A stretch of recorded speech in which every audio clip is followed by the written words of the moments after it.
Opening, credit and debt. Dr. Elias Hart, a charismatic economics professor, teaches a lecture on moral hazard while barely affording rent. Students idolize his lectures, but his bank account tells another story. News coverage shows his university quietly accepting the bank's generous endowment.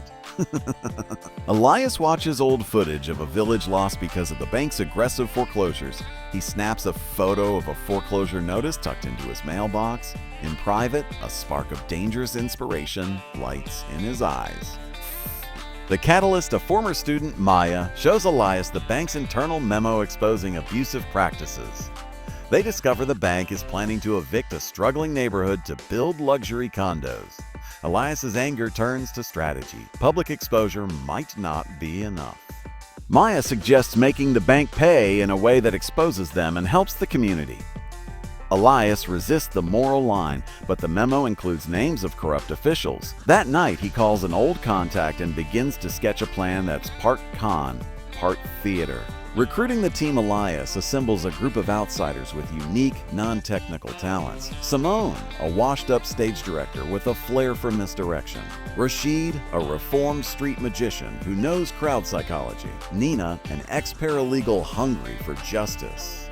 And Jonah, a driver with a clean record and bad luck.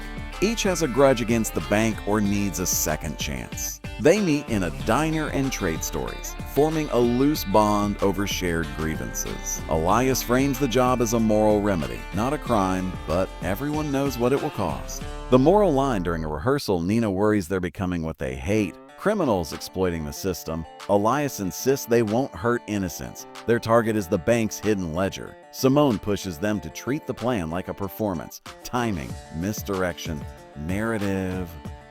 The team debates whether to keep this for themselves or share the gains with the victims. They agree to use proceeds for the neighborhood and legal defenses for whistleblowers. The line between vigilante and thief blurs as each member reveals personal stakes.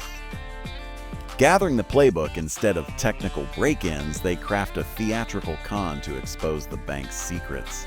Rashid studies human behavior to create believable diversions and confusion. Simone recruits local actors to play panicked customers and news crews. Jonah studies routes and exits. Practical logistics, not instructions to break locks. Nina files FOIA requests and digs for paper trails to corroborate the story. They build an elaborate narrative that will force the bank to reveal its corrupt records. Small wins, big risks. They execute small stunts. Fake customer complaints, stage charity events to probe the bank's response. A junior bank manager overreacts to a staged scandal, revealing internal memos. The group celebrates but knows every move tightens the noose of consequences. Elias grows more consumed, pushing for bolder actions. Maya warns that exposure could end in prison for them all.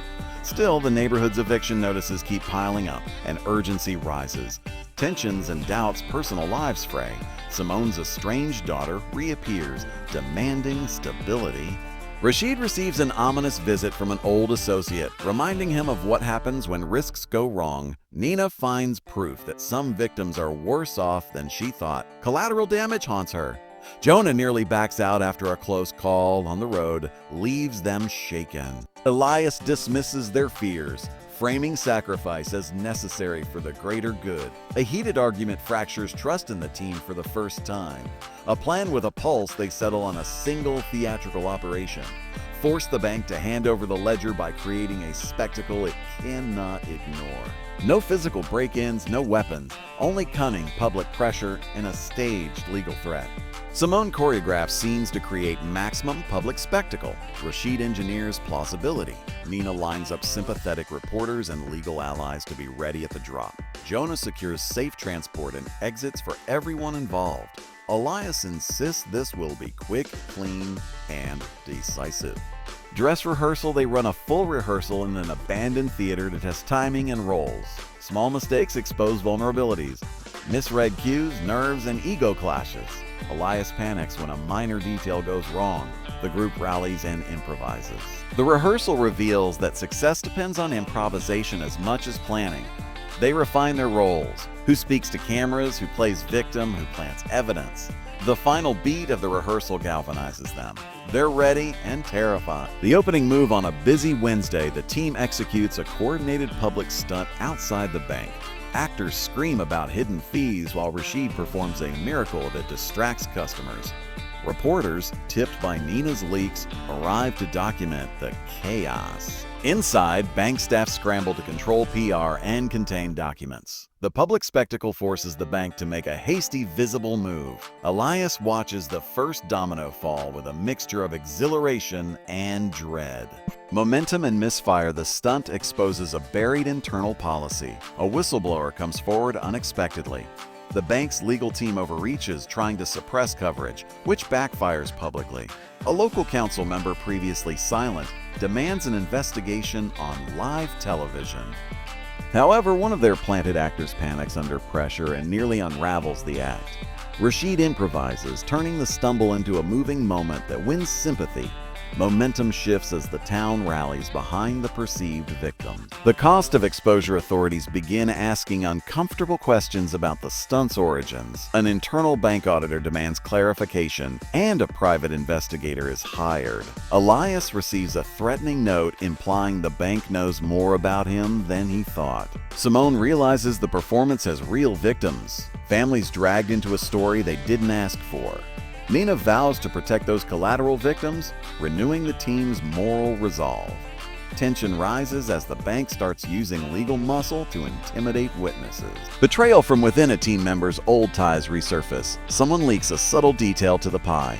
Elias suspects Jonah, but the truth is more complex. A fearful family member was coerced. Trust shatters. The team confronts the leaker and faces hard choices about loyalty. They decide to pivot, accelerate the plan before the bank can flip the narrative. Elias wrestles with guilt.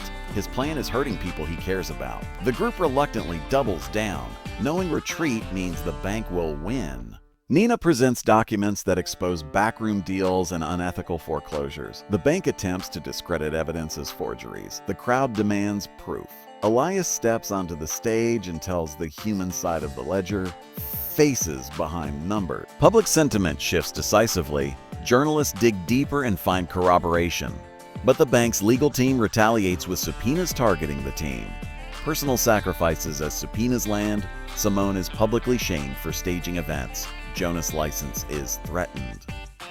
Rashid faces an old debt collector showing up at his door. Nina's career is on the line as her bar application is called into question. Elias contemplates taking full blame to shield his team, risking prison and reputation. Their bonds are tested as each considers what they're willing to lose. They decide to hold fast. The neighborhood's future depends on it. The climactic hearing of formal inquiry convenes with city leaders, press, and the bank's top brass. Nina and an unexpected whistleblower provide the ledger's missing link.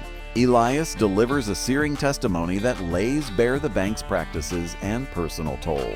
The bank's defense crumbles under public scrutiny as more victims step forward. Legal consequences begin to cascade for the executives. Policies are put on hold. The team watches, exhausted, as the system they challenge starts to bend.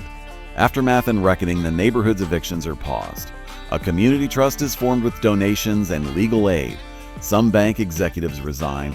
Regulators open formal investigations. But not everyone escapes consequence. A plea deal forces Elias to accept probation rather than prison.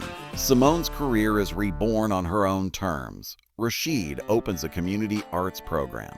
Nina becomes a legal advocate for housing rights, and Jonah rebuilds trust with his family. They celebrate a hard-won victory that cost them far more than any single payout could repay.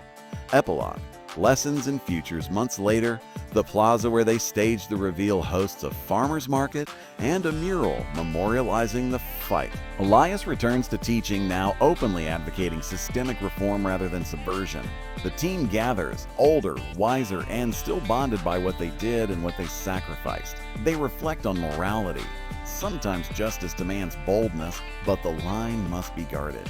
As they walk away, a news clip teases more investigations into other institutions. The fight continues. The final shot holds on the mural, the town breathing, and the knowledge that theater changed a system. For now.